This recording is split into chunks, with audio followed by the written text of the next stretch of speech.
just got finished with that crazy anime, and I'm gonna go ahead and review it. Death Note review. You see the title. Now, anyway, I got a new format for reviewing, and it's gonna be kind of, what am I trying to say? I want to make it spoiler free, and it's gonna be quick, and it's gonna just be, what am I don't want to go too in depth. Why? Because I don't want to give a whole bunch of spoilers, and I want other people to check it out. Now, what I'm going to do is, in the first peek or in the first video or something, I'm going to give a brief outline, a description of what's going on. This video, I'm just going to talk about. I'm not going to give any background or whatever. You can watch that in the other video in my first peek. And there'll be a link to the video, you know, in this video, so you can watch that to get the overview of the series, and then you can come here and get my basic thoughts and whatever about the series, and whether I think it's good, and all that, the little review stuff. I'm not gonna give a whole lot into it, but anyway, let's go ahead and get into this.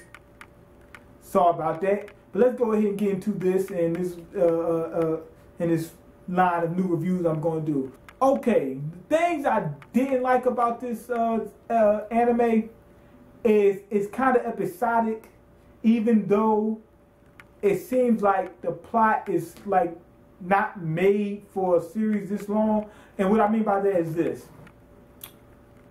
it seems like half the episodes either end on a cliffhanger or it's like a real episodic episode, meaning they might only do one little thing. We had this one episode where a guy was just walking, he's walking down the street with a girl, the whole episode just back and forth down, you know, following around. That's all they did for that one episode. That's a lot of episodes where you get just one little thing.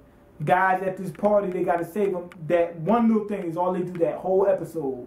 And I pretty much figured that because with the plot of this story, which I explained in the other video, you can't carry on for so much, and it's like almost 40 episodes. This seems like a plot more so meant for a movie. Another thing was, it's kind of long, and what I mean is long for the plot. This plot doesn't seem like something that can carry on. Why? Because it's a plot of, you know, mutual predators.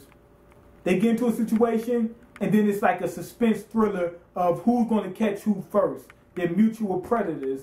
So how can you keep that going on for so long? And that's tied into those episodes where you just get one little thing here and there, and they just talk a whole lot of dialogue about one little thing. Now, it's interesting dialogue, don't get me wrong, but it's just one little thing. So that's one little gripe, those two little minor gripes I got about the this series. A lot of episodes is just like one little thing, guy walking down the street with the girl, you know what I'm saying?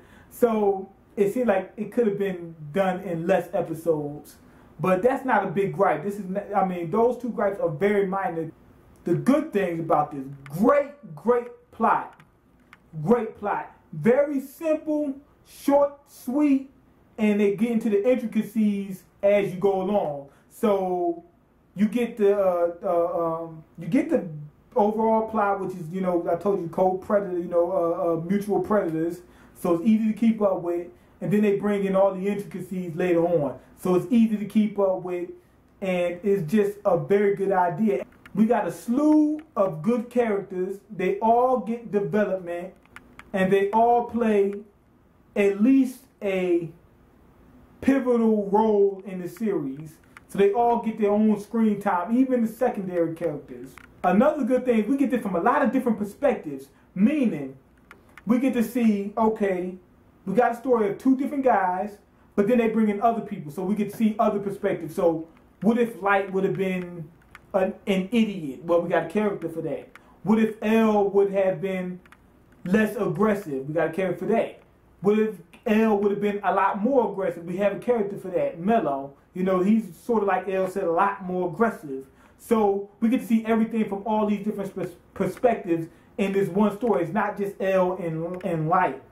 So that's one good thing. So we get to get a broader view of the same subject. One big thing is you don't get everything you want. I love that about series. When everything doesn't go the way you think it's going to go, and everything doesn't go the way you want it to go. Reason being, it adds more surprise, makes everything seems more valuable. I don't like it when I keep getting what I want. And I know that's strange. I don't even want that in life. I know it's strange, but I think that overall, most people, most rational people, don't want to win every game of chess that they play. I play plenty of games. I don't want to win every game. Why? It gets boring after a while. And on top of that, it makes it seem real cheap.